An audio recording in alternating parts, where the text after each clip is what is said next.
එලෝ.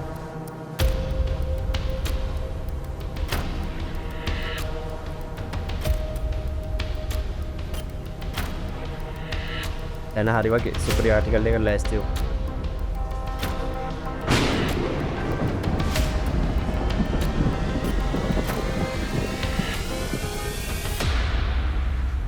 මේ විමල් ධර්ම මහත්තයාලා ගෙදරද? මහත්තයා මොකටද? මම නුහන් ජයලා. මම පරීක්ෂණ ජනමාධ්‍යවේදී. මම ආව ඔබතුමා ගැන පොඩි ආටිකල් එකක් ලියන්න. ඇතුළට යමුකෝ.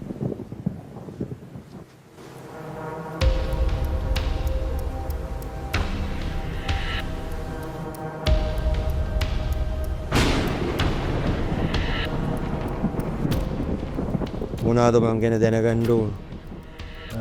මම අර කලින් කිව්වා වගේ මම ඇවිල්ලා පරීක්ෂණ ජනමාධ්‍යවේදී. මම කැමතියි නිමල් ධර්ම මහත්මයාගේ ජීවන කතාව ගැන කතාවක් කියන්න. මොනවාද මං ගැන මිනිස්සු කියලා දන්නේ? ගමේ මිනිස්සුන්ගේ මම දැනගත්ත විදිහට විමල් ධර්ම මහත්තයා කියලා කියන්නේ ගමට ලොකු සේවයක් කරපු, ගමේ පාල්ලියට, ගමේ ඉස්කෝලේට ලොකු සේවයක් කරපු මිනිස්සු. මගේ ජීවිත කතාව මම ලියලා ඉවරයි මහත්තයා. මම මහත්තයාට පොතක් දෙන්න. මහත්තයාගේ වැඩේට ඒක ගොඩාක් ප්‍රයෝජනවත්.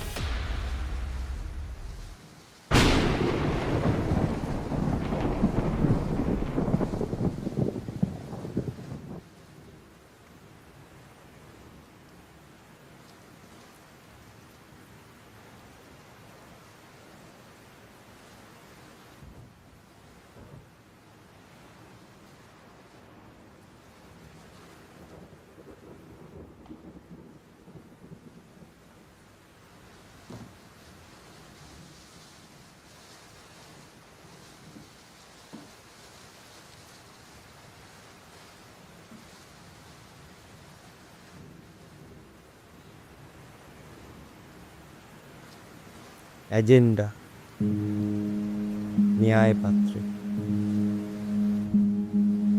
මහත්තයෝ න්‍යාය පත්‍රයකට පුළුවන් ඒකේ තියෙන සිදුවීම ඇති කරන්නත් නැති කරන්න.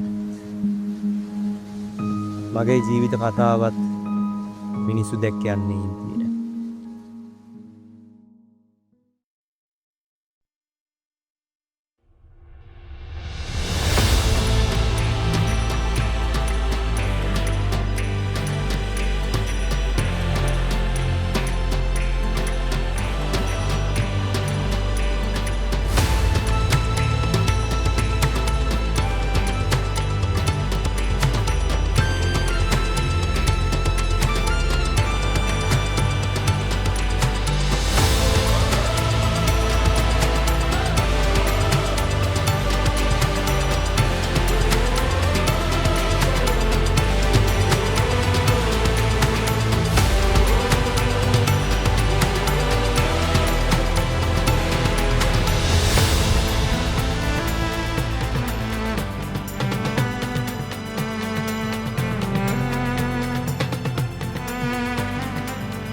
සභාපති තමයි සර්. මම ගොඩ කාලෙකින් කොයිද ගිහින්නේ? වැඩ තමයි ඉතින්. මොකද ළමයින්ගේ තත්ත්වය ඉතින්? හොඳයි. ප්‍රැක්ටිස් එක යනවා. ෆ්‍රෙන්ඩ්ලි මැච් එක ගහනවා. බදිටින්. මේක වොච්චි. ලෝ කියන්න අප දැන් අලුතෙන් ගත්ත කෝච් දිනෙත් වැඩ මුංගරම කරනවා. නැක්ෂය. ඉතින් මගේ මොනවද වෙන්න ඕන ඔයාලට දැන්? ප්‍රධානම දේ බිග් මැච් එක තියෙනවා. ඒකට තිබ්බම ආයිත් ඔබගේ රෝමා ධර්මණ මොනවා ඒක. මගෙන් වෙන්න ඕන දෙයක් මෙයාලට පීඩා බාන්න ඕන දෙයක් අධ්‍යාපනය වගේම පීඩාවත් ළමයින්ට තියෙන්න ඕන. මේක ගැන කතා කරන එක තමයි ආවේ. මම ප්‍රින්සිපල් පොඩ්ඩක් හම්බෙලා එන්න. එහෙනම් දෙන්නටම ජය වේවා.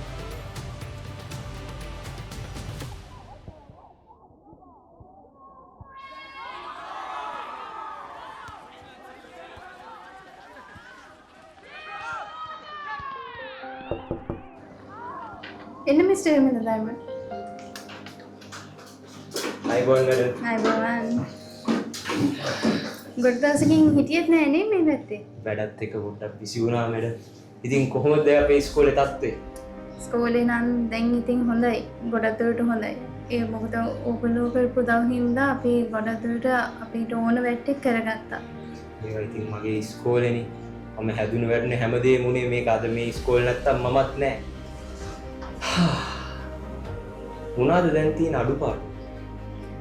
දැන් නම් ඉතින් අඩුපාඩු මෙහෙමයි. ඉතින් කොහොම කරත් කොහේ ගියත් අඩුපාඩු තියෙනවානේ. අපේ ටොයිලට් වල පොඩි ප්‍රශ්න තියෙනවා. ටොයිලට් පයිප්ලයින් වල.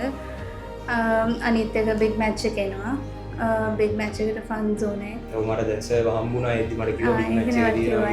බිග් මැච් එකත් එක්ක අපේ ස්පෝර්ට්ස් මීට් එක තියෙනවා. ඊට අමතරව අපි try කරනවා මේ අපේ ටැලන්ට් ඉවෙන්ට් එකක් කරන්න. ඒකටත් ඉතින් ළමයි ගැන අපිට ඒගොල්ලන්ගේ ටැලන්ට් එක ඉස්සරහට ගේන්න ඕනේ. අනිවාර්යෙන්.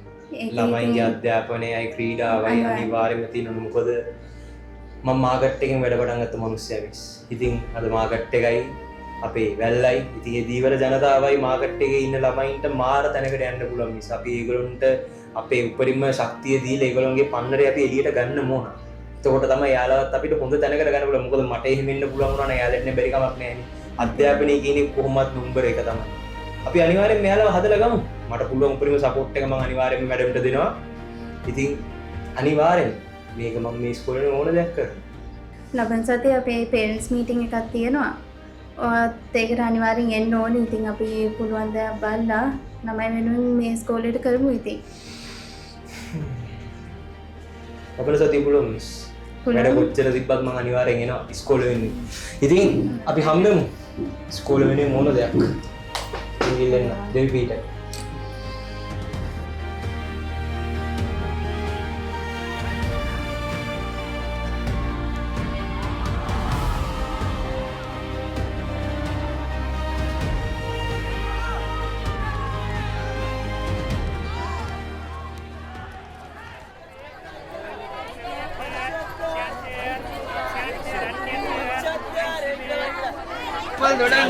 නාරා ආත්‍ය කොහොමද ඉතින්? වැඩි ගෑනවනේ. උලන්නේ නෑනේ. නෑ මාරි දිහාරම් ප්‍රශ්න තිබුණා මට කියන්න. අනිවාර්යෙන්ම මාත් ඉතින් ඔය තමයි අපිට ඉන්නේ. සල්ලි? මම මෙටිස්ලා බඩුවන සල්ලි දීලා නෑනේ. අනේ වත්. අපිට සල්ලි දීලා ඉන්න නම් හොඳයි නේද? ඕකේ නෝ. මාත්‍ය. බඩුවක් ගත්තොත් සල්ලි දීලා යන්න ඕනේ නේද මාත්‍ය? සුදු මාත්‍ය මම හඳුනනවා දන්නේ නෑනේ. මාත්‍ය කවුරුන්වත් බඩුවක් ගත්තොත් සල්ලි දීලා යන එක නේද හරිමද? මම නම් මෙටිස්ලා මේකේ බඩුවන සල්ලි දීලා නෑ.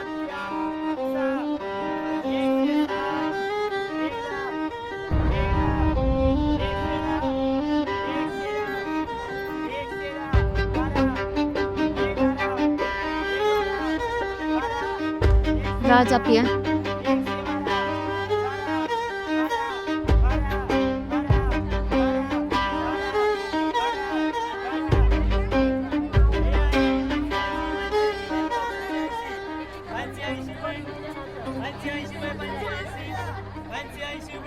වැඩේ සවුත් වෙනේ සවුත්.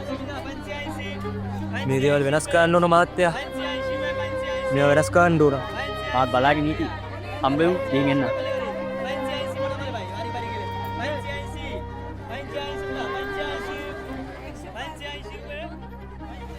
මිනිසුන්ට විමල ධර්ම නොකරපු උදව්ව. ස්කෝලවලට, පල්ලිවලට, දහම් පාසල් මිනිස්සුන්ට අසරණයොන්ට සෑහෙන ප්‍රමාණයකට මේ විමල ධර්ම උදව් කරලා තියෙනවා.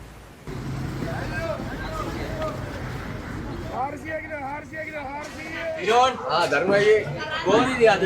අද කිං කෝල් සෙට් එකක් කරලා තියෙන්නේ. ඕ අද හොඳයි. හොඳට ආව බඩුවක් ආවා. මේ මං අහන්න හිටියේ මොකද අර ළමයා ඉස්කෝලේ දාගන්න වැඩි මේ මම ඉස්කෝලේ ළමයි කොට ලස්සනට කරලා දෙන්න ඔය ඉක්කොන්ට මට ඉක්කොන කරලා දෙන්න. ඇයි දැන් ඔයාලම ඇඩ්මිෂන් එක ගෙනල්ලා දෙන්න කිව්වනේ ඔය කරගත්තේ නැද්ද? දුන්නා. කොහොමද දීලා තියෙන්නේ?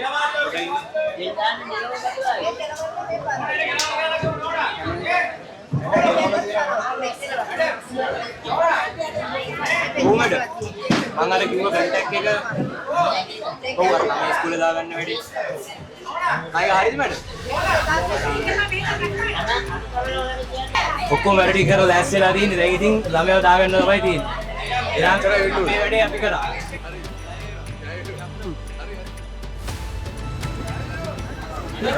මන්දියක්කෝ. අද බලවල තියනවා කෙලවල තියනවා. මම දා ඔයාගෙන් තමයි ගන්න උනාට ගෙදර ගියාම මම දා අද නම් මම සුපිරි කෙලවල කෑල්ලක් කපලා දෙන්නද? ඉලක්කය ඇදිනේ මාත්‍ය. ආ ධර්මය. සුපිරි කියලා ගාලා ධර්මය. මාගට්ටේ හම්බෙච්ච මහත්මයා. කොහෙද? අපේ තමයි මහත්මයා ඉතින්. තමයි මල්ලියා. මාතේ අලුත් මාළු ගාලා සුපිරි කියලා ගාලා දෙනවා මාත්‍ය. ධර්මය. හැමදාම කියන්නේ වෙන්නේ. මාත්‍ය මේ කාලා බලන්න කොහොමද කියලා සුපිරි බඩුවා. අන සුපිරි බඩු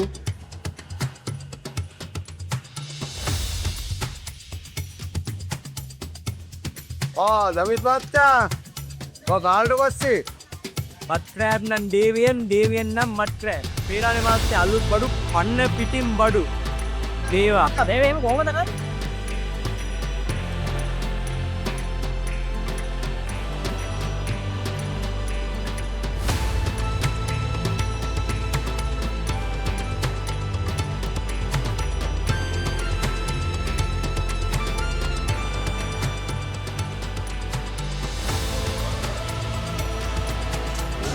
වාට 20000කටවත් කුල්මෙන් ගන්න වෙන්නේ. ඉතින් අද මාත්‍රේ දවස සුපිරි. මාත්‍ය වස්තු එන්නේ. මේ මැනික කනවනා මාළු වැල්ලේ නැති මාළු මගේ ලෑල්ල මැනික. වාට පණවිඩින් මාළු ඉන්නේ. මාත් තියෙන රාණියක් කරා.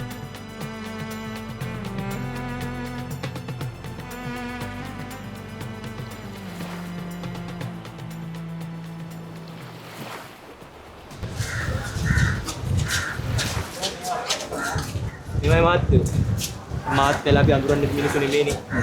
ආයෙ සැරයක් මොනවා වුණොත් මට කෝල් එකක් ගන්න. මට මේ නම්බරේ දෙන්නකෝ මම අතට ගන්න. 70යි.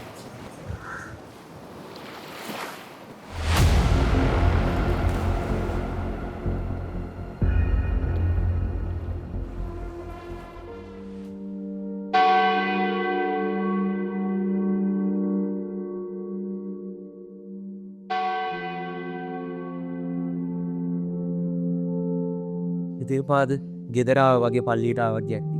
මොනවද දැන් පල්ලියේ තියෙන අඩුපාඩු? ඔය විනෝදයන් මහත්තයෝ කොතුමා ගන්නවානේ අපේ ව්‍යවස්ථානේ දහම් පාසල තියෙන ගොඩාක් අඩුපාඩු තියෙන දහම් පාසල. දහම් පාසල තමයි 1000 ගානක් ඉන්නවා. ඉංග්‍රීසි දහම් පාසල 280ක් ඉන්නවා. ඒ ළමයිට ඉඳ ගන්න පුටු ඩෙස්ක් හරි වයිට් බෝඩ් නෑ ටීචර්ස්ලාට මේස නෑ. ඉතින් මේවා තමයි අපේ ෆිගර් පුතුමන්ලා අපිට මේ උදව් කරනවා නම් අපිට පුළුවන් තව දහම් පාසල ඉහළට ගෙනියන්න.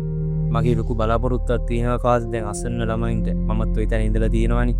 ඒගොල්ලොන්ට නිලා ඉඳන් අරන් දීලා. එතකොට අපි ඔය දහම් පාසල හැම ළමයින්ම සුදු වෙන්න එක විදියට බලන්න පුළුවන්. ඒක සහ ඔය වයිට් බෝඩ් ප්‍රශ්නයි. අපි හැමදේම ලස්සනට චිකෙන් ටික කරමු. මගේ උදව් කරන්න දායක සභාවක් වෙනම ඉන්නවා. මම ඒගොල්ලොන්වත් පල්ලියට ගෙනල්ලා අපි ඊළඟ එන්න දහම් පාසල් උත්සවයට අපි ළමයින්ට ඒක අපි සර්ප්‍රයිස් එකක් විදියට දෙමු ෆා. අපි මේ විදියට කරමු. එහෙනම් ෆාදර් ඔයාගේ විලාවටත් ගොඩාක් ස්තුතියි. ජිසු විඩයි පාස්.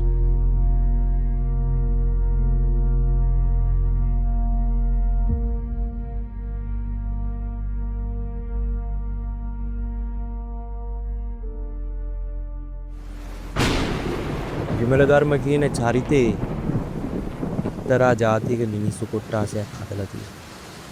හැබැයි ඒ මිනිස්සු කොට්ටාසෙවත් දන්නේ ඒ මිනිසුන් හැදුවේ කවුද කියලා. එන ප්ලීස් මයම රාජා ඒ ඉන්නේ ධර්මයේ මුළු ටවම ගැන්සෙමින් ඉන්නේ අත් එක්ක. ඒ නිසා ප්‍රශ්න දාගන්න එපා. හරි වෙනවා. එන්න මම බයිනවා.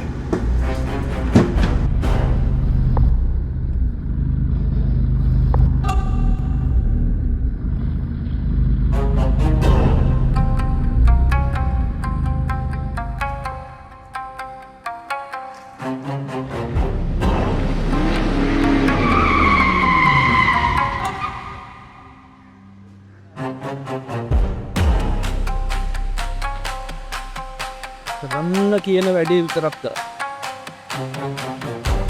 මං කෙවින් කර නයෝ මැඩම්ගෙන් අහපන්ගී මං කවුද කියලා ඉහි කියලා දෙයි පස්සුන් බබා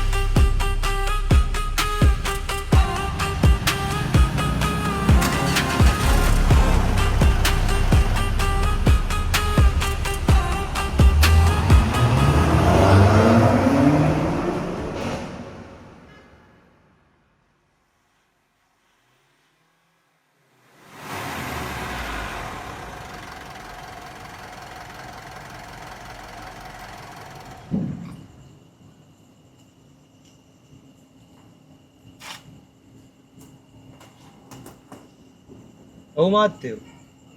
ඔව් ගේ ඉස්සරහා ඉන්නේ. හරිම එළියට එන්නේ. හරිම.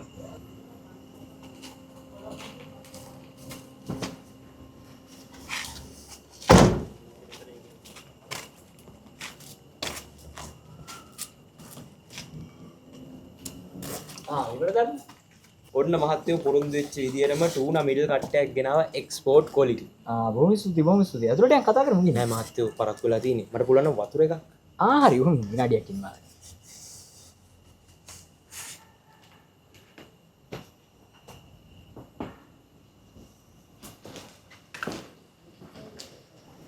ඉවරද? බොහොම ස්තුතියි මහත්තයෝ. මම මේ අහන්නත් හිටියේ. ඉවරද බැලලා? අපෝ නෑ මහත්තයෝ. කසාදි කියන එක තමයි මං අන්තිමටම හිතලා තියෙන දේ. ඇයි?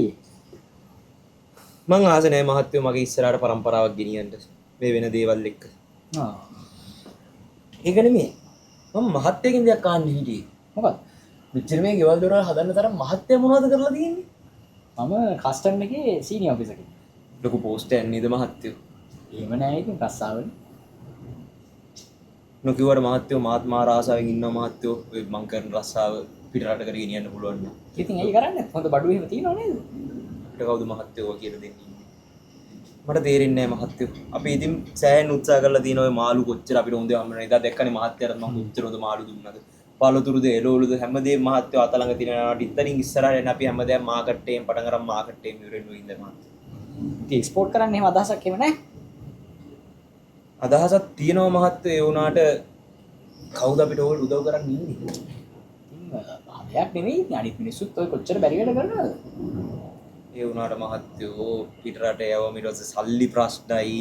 ඕවා අන්තිමට එවන්නෙත් නෑ. ඊට පස්සේ අපි ඕවා යවනවා කියලා ඒ පස්සේ වෙන වෙන දේවල් යවයි කියයි. දන්නවනේ මිනිසු කියන කතා. මට මිනිසුන්ගේ කට කතා අරන් අහලා ඇති වෙලා තියෙන්නේ මහත්තයෝ. මට ඉතින් ක්‍රමසාවිදි තියෙනවා. මම නම් කියන්නේ උත්සාහයක් දාලා බලන්න. මොනවද මහත්තයෝ ක්‍රමසාවිදි? ඉතින් මොකද යවන්න ඔයා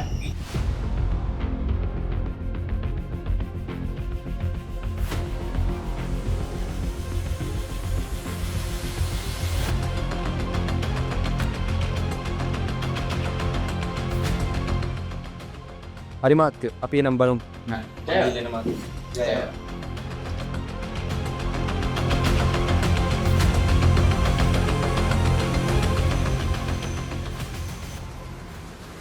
මේ ජීවිත කතාව ගැන අහන්න රංගාවට ආව පළවෙනි මිනිස්සෙක්.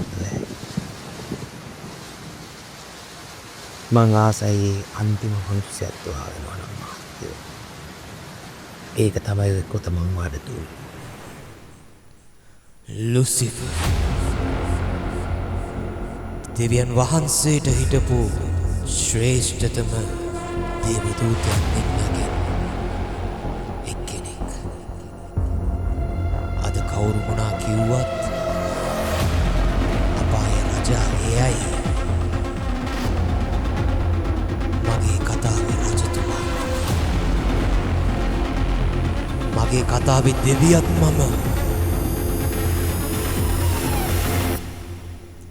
මේ කතාවේ රජ දෙවියා කියන්නේ මට මහත්තයෝ. මට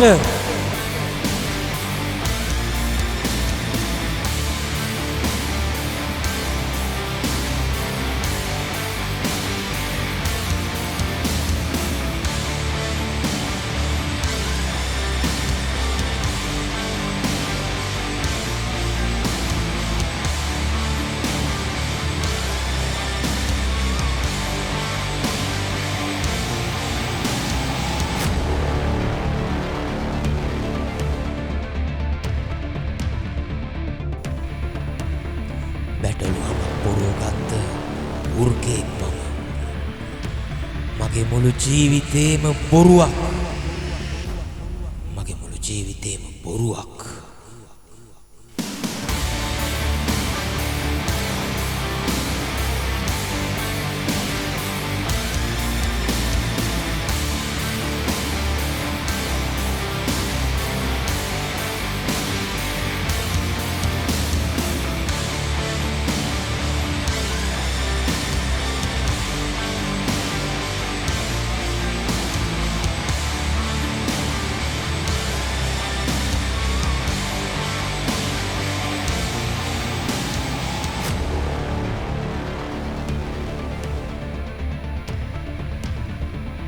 කෙවින්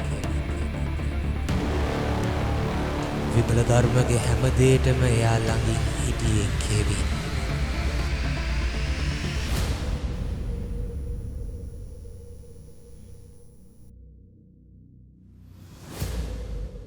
රවිදු සේරසිංහ කස්ටම් එකේ සීනිය පොරක් මිනිහ තමා කෙනා විමල ධර්මගේ සුදු චරිතයට එහා ගිය කළු චරිතය ආරක්ෂා කරේ කෙවි. කවුරු? ඒක නෙමෙයි. මම මහත්තයකින් දෙයක් අහන්න හිටියේ. මොකක්ද? මෙච්චර මේ ගෙවල් දොරවල් හදන්න තරම් මහත්තය මොනවද කරලා තියෙන්නේ? මම කස්ටම් එකේ සීනියර් ඔෆිසර්. අවුරුදු ගාණක් ගොඩනගා ගත්තේ සම්බන්ධතාවයත් එක්ක කස්ටම් එක ඇතුලේ අස්සක් මුල්ලක් නෑර සිද්ධ වෙන හැම දෙයක්ම විමල ධර්ම දැනගත්තා. මේක තමයි මගේ රාජධානිය මහත්තයෝ. ඒ හැමෝම හොයන කුඩු රාජධානිය මගේ. පිටින් මාළු වුණාට මේක ඇතුලේ වෙන දේ කවුරුත් දන්නේ.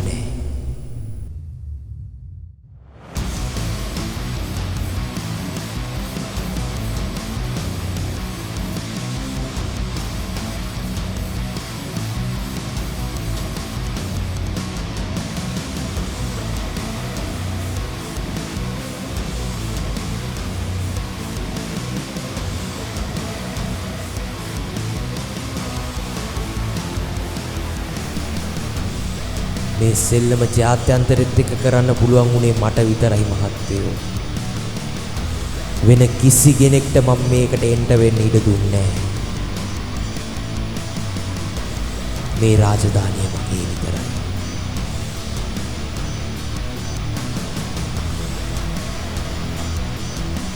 කස්ටම් එකටවත් බැරි වුණා.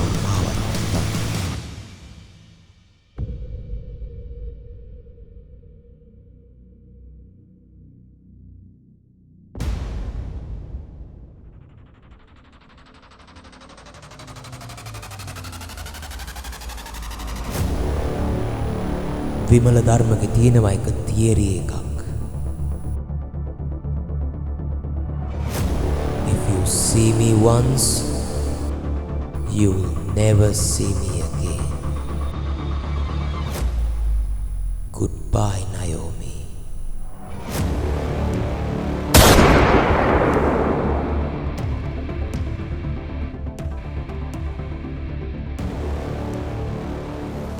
සුතු හමකට පෙරේත වෙච්ච උදව්වලට කෑදර වෙච්ච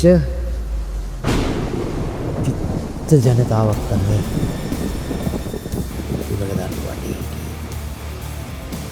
කොටින්ම කිව්වොත් විමල ධර්ම එතනට ඇවිල්ලා කිව්වත් මම කළු චරිතයක් කියලා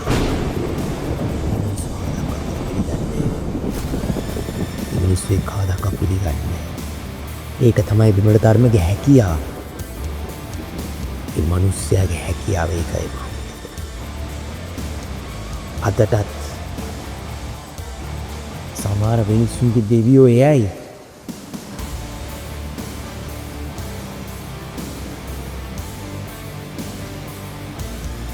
කෙවින් කියන්නේ වගේ මල්ලේ.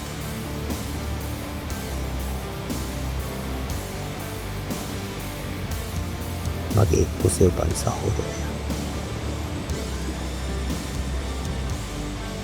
මගේ කතාවේ මම පිටු පෙරලන්න තින්නේ මගේ ලේවල් ට විතරයි මහත්තයෝ. එන්නේ නිසා තමයි මම මගෙන් ඉස්සරහට පරම්පරාවක් ගෙනියන්නේ නැත්තේ. මම මේ අහන්නත් කිව්වේ. මෙතන තමයි බබලා. අපෝනේ මහත්තයෝ.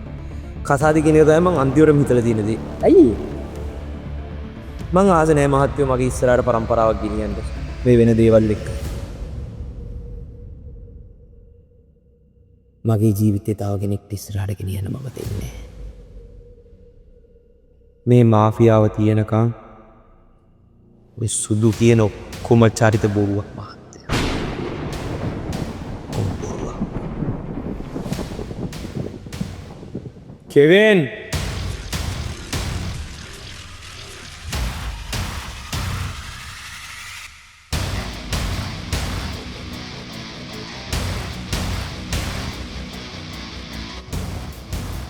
මං කලිනුත් කිව්වනේ මහත්තයෝ මේ කතාව අහන්න ආපු පළවෙනි මිනිස්සයා ඔය.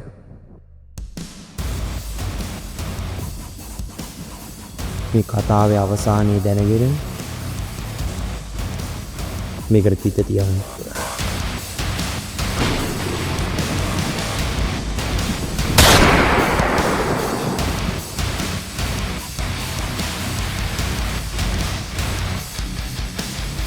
නුහාන් ජයලා න්‍යාය පත්‍රයේ